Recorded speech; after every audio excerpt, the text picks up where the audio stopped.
యేసేపు అంటే చెరసాల్లో ఉన్నాడంట. ఒక్క రాత్రికి యేసేపు ఎలా అయిపోయినాడు తెలుసా? మొత్తం ప్రపంచం అంతా కరువులో కొట్లాడుతుంటుంది, కొడిమిలాడుతుంది. రాత్రి యేసేపుకు ఒక ఫోన్ పోయిందట. ఏంటంటే నీకోసం ఒక స్పెషల్ జాబును ప్రిపేర్ చేసి పెట్టినాడు ఫరో అని చెప్పేసి. యేసేపుకు అర్థం కాలే. రాత్రికి రాత్రి వచ్చిండు, దర్శనం కోసం చెప్పినాడు, బావు అని చెప్పాడు. చెప్తానే ఏమొచ్చిందంటే ఫస్ట్ యేసేపుకు అపాయింట్మెంట్ లెటర్ ఇచ్చేసినాడట.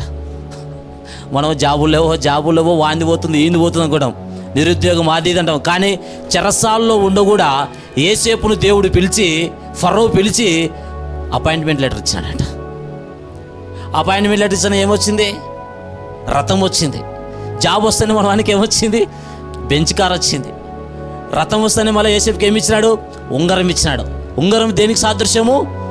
ఉంగరము అధికారం. అంటే ఇప్పుడు ఏంది, ఒక కంపెనీ CEO ఉన్నాడు అనుకో, ఆ ఫండ్ ఏమైనా ఇవ్వాలంటే ఎవరు ఇవ్వాలా? అంటే యేసేపును దేవుడు ఎక్కడ కూర్చోబెట్టినాడు? CEO పోస్ట్, అంటే హై పోస్ట్లో కూర్చోబెట్టినాడు. అంటే యేసేపుకు ఉంగరం దొడికిచ్చాడు. అంటే ఏం పవర్ ఇచ్చినాడు? చెక్ పవర్ ఇచ్చినాడు. చెక్కుల మీద సైన్ చేసే పవర్ ఇచ్చినాడు. అలా చూడు, అక్కడ ఆగిపోయిందా? లేదు. ఉద్యోగం ఇచ్చినాడు, కారు ఇచ్చినాడు, బంగ్లా ఇచ్చినాడు. మళ్ళీ ఫరో దగ్గర ఉన్న పోతిఫర్ యొక్క కుమార్తెను కూడా ఇచ్చి పెళ్లి కూడా చేసినాడట.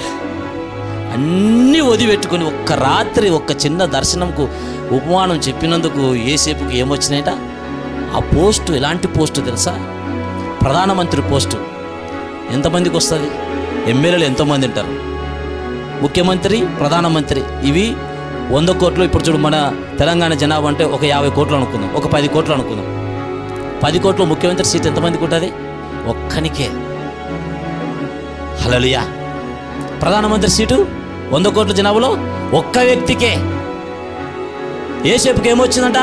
ప్రధానమంత్రి పోస్టు. రాత్రి చెరసాల్లో ఉన్న కూడా పిలిచి, దేవుడు ప్రేరేపణ చేస్తే పిలిచి అపాయింట్మెంట్ లెటర్ ఇచ్చేసి, నిన్ను 5 మినిస్టర్గా తయారు చేస్తున్నా, పో, నా భార్య మీద తప్ప నీకు ఐగుప్తు దేశంలో అందరి మీద నీకు అధికారం ఇచ్చేస్తున్నా చెప్పాడట. ఒక్క రాత్రి.